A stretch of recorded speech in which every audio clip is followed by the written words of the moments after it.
Yan, what's up guys? Magluluto ako ng ulam namin. Dinuguan na manok.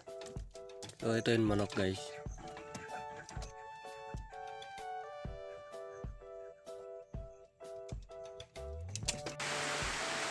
So umuulan dito guys. Habang nagpapakulo ako ng tubig para sa manok.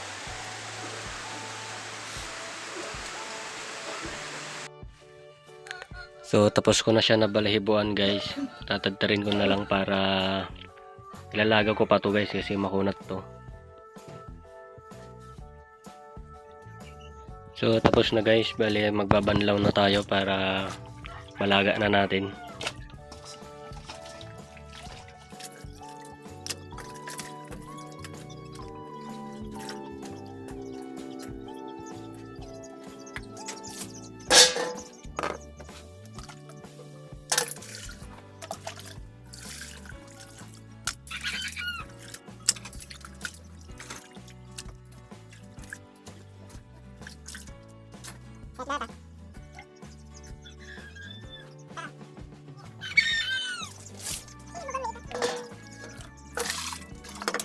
So babalnawan ko siya ng 3 beses para hanggang luminaw yung tubig.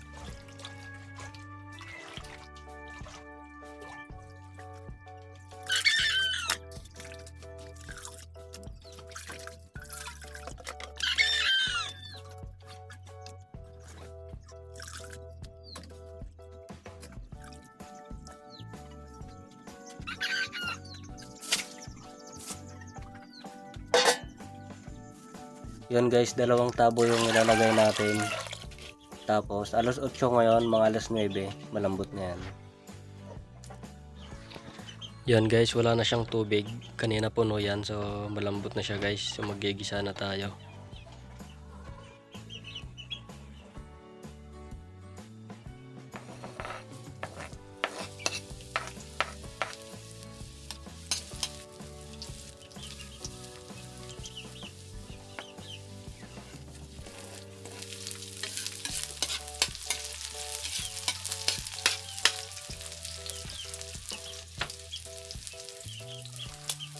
So lagyan natin ng konting sili.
Yung nilagay kong sabaw dito guys, yung pinagkuluan niya rin. Pero hindi yun malansa guys kasi marami yung nilagay ko na tanglad tsaka luya. So wala siyang amoy guys. Kaya masarap siya kung baga pag may ricado na parang tinola na rin siya. So yun din yung ginamit ko dito pang sabaw.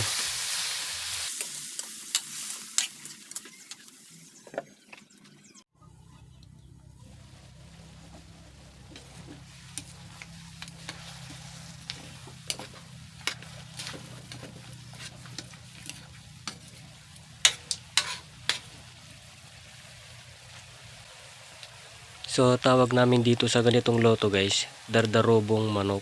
Kasi kaya siya tinawag na dardarobo kasi igigisa mo siya sa toyo. Pag medyo napaiga na, saka mo ilalagay yung dugo. Kasi yung dinuguan, purong dugo kasi yun wala siyang toyong nilalagay. Ito kasi may toyo siya kaya tinawag siyang dardarobo guys. Ewan ko sa mga ibang lugar guys kung mahilig sila magluto ng mga ganitong style ng pagluluto. Hindi ko kasi alam kasi sa mga Ilocano guys, mahilig sila magluto ng ganitong klase.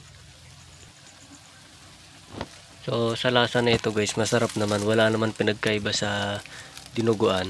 Parang ganun pa din yung lasa niya. So masarap siya guys.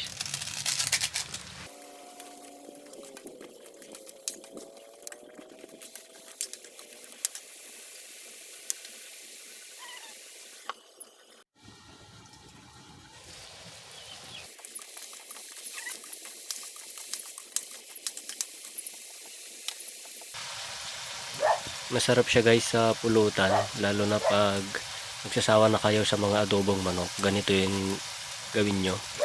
Masarap siya. Pang pulutan talaga, the best talaga siya sa pulutan.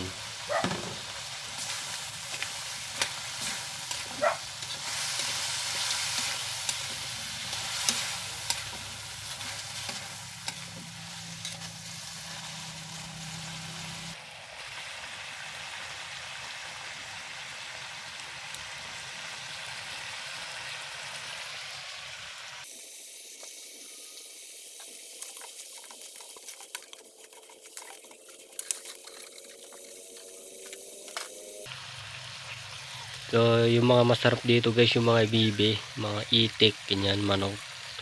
Yung mga kasarapan nito guys. Pulutan talaga yung datingan.